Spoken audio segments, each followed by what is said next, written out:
अस्सलाम वालेकुम। आज यूरोप ज़िंदगी पे हम बात करेंगे पुर्तगाल के अंदर आने में आपने कौन सा प्रोसेस फ़ॉलो करना है। सबसे ईज़ीएस्ट आपको जो है आसान वर्डिंग्स में ये बात पता चलेगी कौन से इंपॉर्टेंट पेपर्स हैं जो आपने इमिग्रेशन प्रोसेस के लिए करने हैं अप्लाई।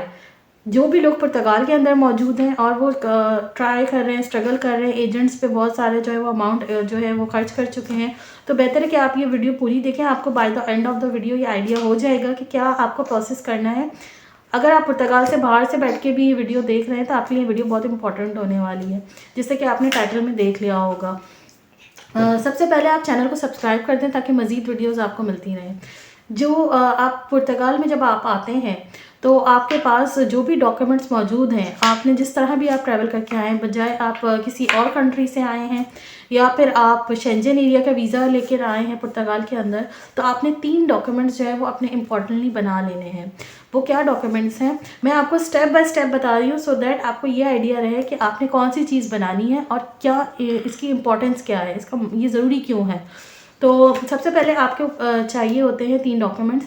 आपका एड्रेस के ऊपर मैंने एक कंप्लीट वीडियो बनाई है कि आपने किस तरह से जो है वो अपार्टमेंट जो है जगहें ढूंढनी है, पुर्तगाल में आके रहना है, तो उसके लिए आप वीडियो देख सकते हैं चैनल पे जाके। दूसरी चीज़ होती है आपके पास आपका टैक्स, आप किस तरह से जो है वो निफ अपना जो है वो पे कर रहे हैं, अपना टैक्स पे कर रहे हैं, जिसके लिए आपका इम्पॉर्टेंट है आपका जॉब आपके पास कॉन्ट्रैक्ट होना चाहिए कि आप कहाँ काम कर रहे हैं, फिर आप इमिग्रेशन प्रोसेस के लिए अप्लाई कर सकते हैं। इसके साथ आपका इम्पॉर्टेंट डॉक्यूमेंट जो है वो है आपका सोशल सिक्योरिटी नंबर, क्योंकि आप पुर्तगाल में आते हैं और आप सबसे पहले अपना जो है वो एड्रेस जो है वो बनवाते हैं, उसको कहा जाता है जुंता दी फ्रेगरेंसिया का ऑफिस होता है हर पुर्तगाल के अंदर, जो भी सिटीज़ और जो भी एरियाज़ हैं उसके अंदर। तो इसको आप सर्च कर लेते हैं ऑनलाइन और आपको जो है ये जाके सारी डिटेल मिल जाती है कि आपके नियर बाय कौन सा जो है वो आप जहाँ जाके रह रहे हैं या जहाँ पे आप आके रहने वाले हैं उसका एड्रेस क्या है। उसका एक फॉर्म होता है, एक पेपर होता है, वो आपको ऑफिस में जाके ऑन द स्पॉट जो है वो मिल जाता है। उसके लिए आपके नेसेसरी डॉक्यूमेंट्स आपके पास होने चाहिए, जैसे कि पासपोर्ट, ट्रैवल डॉक्यूमेंट और इसके साथ आपके जो भी रिक्वायर्ड आपने आने का ट्रैवल किया है वो सारे डॉक्यूमेंट्स। इसके बाद आपके पास जो इम्पॉर्टेंट चीज़ें जुनता जब आपकी बन जाती है तो आप जाते हैं नेशनल आइडेंटिफिकाओ नंबर बनवाने के लिए, जो कि निफ कहलाता है, और ये आपका कंट्रीब्यूट नंबर भी कहलाता है, फाइनेंस नंबर भी कहा जाता है। किसी भी कंट्री में अगर आप रहते हैं तो वहाँ पे अगर आप टैक्स पे करते हैं जो कि आपकी सैलरी से दिया जाता है या आपकी इनकम जो आप बिज़नेस करते हैं उससे दिया जाता है, उसको कहा जाता है फाइनेंस नंबर। तो ये एक बहुत इंपॉर्टेंट नंबर है जो कि 9 डिजिट्स का होता है, और ये जब आपका कार्ड बनता है टीआरसी का तो उसके ऊपर मौजूद होता है। मतलब आप इस कंट्री में रह रहे हैं और प्रोसेस सारा लीगल जो है वो फॉलो कर रहे हैं। तो ये जो नंबर होता है ये आपका बनता है नेशनल जो आपका आइडेंटिफिकाओ टैक्स नंबर की अथॉरिटी का डिपार्टमेंट है वहाँ पे। लेकिन आपको किसी एजेंट के पास जाने की ज़रूरत नहीं है, आपको ये वेबसाइट है इसके ऊपर जाके ऑनलाइन ये फॉर्म अप्लाई करना है और उसको उनको भेज देना है और अपॉइंटमेंट लेके जाना है वहाँ पे, और उसके बाद अपने डॉक्यूमेंट्स जो है वो सबमिट करवा देने हैं। ठीक है, तो ये इसका प्रोसेस है। इसमें कोई भी ऐसी चीज़ नहीं है कि आपने जो है वो किसी को पैसे देने हैं या किसी को कोई अमाउंट एक्सपेंस यूरोज़ देने हैं और उसके बाद आपका बनेगा। अगर ऐसा कोई कर भी रहा है आपके साथ तो आप स्टॉप कर लीजिए इस चीज़ को।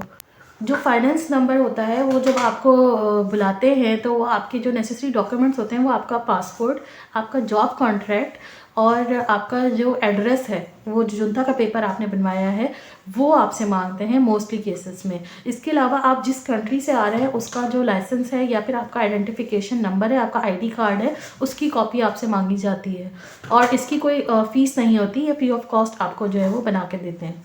तो ये है प्रोसेस आपका निफ बनवाने का, टैक्स नंबर बनवाने का। इसका बेनिफिट क्या है बनवाने के लिए? सबसे बड़ा इसका बेनिफिट ये होता है आपको कि अगर आप टैक्स पे कर रहे हैं तो आप इस कंट्री में जो पुर्तगाल में रह रहे हैं तो इसके सारे बेनिफिट्स अप्लाई कर सकते हैं। इसके अलावा अपनी फैमिली के लिए भी बेनिफिट्स कर सकते हैं अप्लाई। और जो भी लोग पुर्तगाल में आते हैं उनका जो कार्ड बनता है, चाहे वो बेबीज़ हों या बड़े हों, एडल्ट्स हों, उन सब के लिए ये निफ नंबर जो है वो अलॉट किया जाता है, उनको दिया जाता है, और उनको जो बेनिफिट्स होते हैं फिर वो इस निफ नंबर के थ्रू टैक्स पे करने के थ्रू देते हैं। जो निफ नंबर होता है आपका, वो आपका प्रूफ होता है कि अगर आपको जॉब जो है किसी अनफोर्सीन रीज़न की वजह से छूट जाती है या ख़त्म हो जाती है, तो अनएम्प्लॉयमेंट जो आपका बेनिफिट मिलता है वो भी आपका निफ्ट नंबर के आपको टैक्स पे करने के बाद ही मिलता है, अगर आपके सारे डॉक्यूमेंट्स। अनएम्प्लॉयमेंट बेनिफिट जो होता है वो आपका, आप ये माइंड में क्लियर कर लीजिए, ऐसा नहीं होता कि आपको जितने भी लोगों से जो बात हुई है इस वक्त जिनको अनएम्प्लॉयमेंट बेनिफिट मिला है, तो उसमें से आप ये समझ लीजिए कि 60% लोग हैं जिनको अनएम्प्लॉयमेंट बेनिफिट इस वक्त नहीं मिला है। ऐसा नहीं होता है कि आपके पास अगर जॉब नहीं है तो आपको, हर किसी को जो है वो निफ्ट नंबर क्योंकि बना हुआ था तो गवर्नमेंट जो है वो अनएम्प्लॉयमेंट बेनिफिट दे रही है, और वो कुछ अमाउंट होता है, वो बहुत ज़्यादा भी नहीं होता।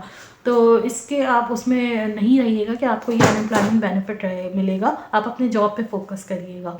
जॉब किस तरह से ढूंढनी है पुर्तगाल में, उसके लिए एक वीडियो आपको मिल जाएगी पुर्तगाल के यूरोप ज़िंदगी के पेज पे। बात कर लेते हैं इसके बाद आपका जो निफ्ट नंबर होता है ये क्यों इम्पोर्टेंट होता है इतना ज़्यादा, क्योंकि आपकी जो भी बिज़नेस एक्टिविटी होती है, जो भी जॉब की टैक्स पेइंग की एक्टिविटी होती है, वो सारी इस नंबर पे जो है वो, जो जहाँ भी आप जॉब करते हैं वो पर्सन आपका इस नंबर पे जो है वो ये फिल कर रहा होता है कि ये टैक्स पेयर है इस कंट्री में। उसके बाद अगर आपको बैंक अकाउंट भी खुलवाना है तो आपके लिए ये निफ्ट नंबर जो है वो मांगा जाता है बैंक अकाउंट पुर्तगाल में खोलने के लिए, ठीक है। एड्रेस और एड्रेस के साथ बिल्स और ये जो निफ्ट नंबर है ये कलेक्ट किया जाता है आपका बैंक अकाउंट ओपन करने के लिए।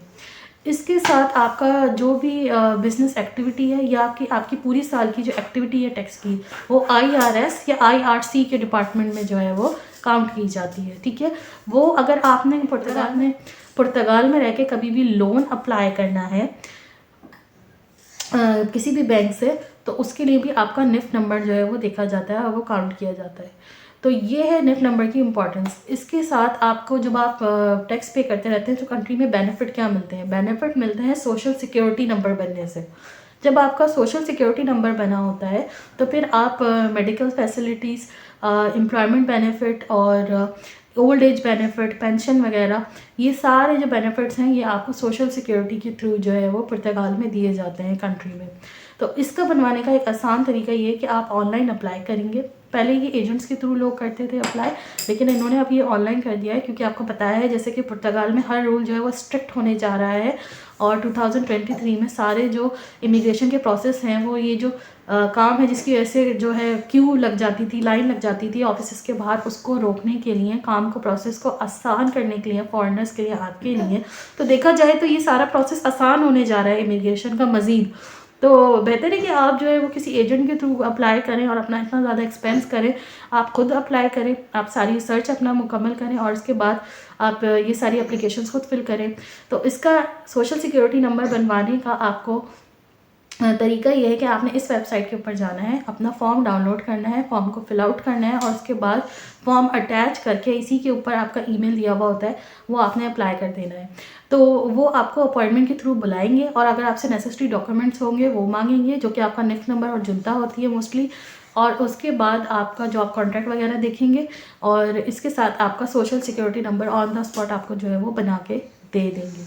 तो होपफुली आपको ये प्रोसेस जो है इस वक्त समझ में आया होगा और इन डॉक्यूमेंट्स की इंपॉर्टेंस भी समझ आई होगी। तो ये सारे जब प्रोसेस का आप कंप्लीट हो जाते हैं तो आप सेफ के ऑफिस जाते हैं, जो कि बॉर्डर सर्विसेज एजेंसी है, और उसमें जो है अपना इमिग्रेशन प्रोसेस स्टार्ट कर देते हैं, जिसका पूरा जो प्रोसेस है वो आपको मिल जाएगा वीडियो में, कि आपने सेफ में जाके अपॉइंटमेंट किस तरह लेना है। और अपॉइंटमेंट की जो इस वक्त ईमेल है वो, उसकी भी आपको अपडेट देती चलूँ कि वो आ रही है इस वक्त 2021 जनवरी की, ठीक है। तो और जो फिंगर्स वगैरह जिन लोगों ने की हैं, जैसे कि मुझे एक ये क्वेश्चन आया था तो इनका मैं जवाब आपको दे दूं कि ये जो आप प्रोसेस करते हैं पूरा फाइल लॉ का, ये होता है आपका जब आप टैक्स पे करने लगते हैं पुर्तगाल के अंदर, और ये जो सारे डॉक्यूमेंट्स होते हैं आपके कंप्लीट होते हैं और आपके 12 टैक्सेस जो है वो आर्टिकल 88 और 89 के अकॉर्डिंगली आपके कंप्लीट हो जाते हैं। तो फिर आपको जो है वो सेफ की ईमेल आती है और वो आपको बुलाते हैं ये सारे डॉक्यूमेंट सबमिट करवाने के लिए आपके टैक्सेस के साथ, जो कि उनके पास ऑनलाइन भी आ रहा होता है सारा जो डेटा होता है। उसके बाद आपको जो नेक्स्ट बुलाया जाता है वो आपकी फिंगर बायोमेट्रिक करवाने के लिए बुलाया जाता है कार्ड से पहले। तो ये दोनों एक सेपरेट प्रोसेसेस हैं। होपफुली आपको अपना आंसर समझ में आ गया होगा। तो इस वक्त जो है वो लास्ट ईयर की मार्च की जो है वो डिटेल्स जो है वो ईमेल्स वगैरह आ रही हैं लोगों को। तो अगर आपने अभी फिंगर करवाई है मार्च 2022 में, तो अगर आपने अभी जो है वो इसका वेट कर रहे हैं फिंगर्स के लिए, तो वो आपको 1.25 साल मतलब अराउंड, तो आपको अराउंड जो है वो समझ लीजिए 15 टू 18 मंथ्स जो है इस वक्त जो है वो वेट करना होगा। और उसके बाद आपकी जो है वो फिंगरप्रिंट्स के लिए आपको मेल आएगी और आपको कांटेक्ट किया जाएगा।